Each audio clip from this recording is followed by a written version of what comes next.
যুদ্ধক্ষেত্রে আমাদের অবস্থান হবে আক্রমণাত্মক ও হিংস্র। শত্রুপক্ষ আমাদের দমিয়ে রাখতে পারবে না। আমরা কে? আমরা গর্বিত সৈনিক। একজন সৈনিকই জানে কিভাবে শত্রুপক্ষকে দমিয়ে রাখতে হয়। শত্রুর পক্ষের কাউকে ছাড় দেওয়া হবে না।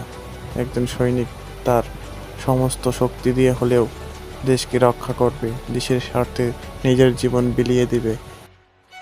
একজন সৈনিককে হতে হবে বাজ পাখির মতো তীক্ষ্ণ নজর দিয়ে সমস্ত দিকে চোখ রাখা, বিচক্ষণতার সহিত শত্রুপক্ষকে দেখতে হবে তারা কিভাবে কখন কোথায় হামলা করতে পারে, সেদিকে নজর রাখা। তাই আমাদের সতর্ক থাকতে হবে চারিদিকে। শত্রুপক্ষ আমাদের দমিয়ে রাখতে পারবে না। আমরা আমাদের সমস্ত শক্তি দিয়ে হলেও দেশকে রক্ষা করব।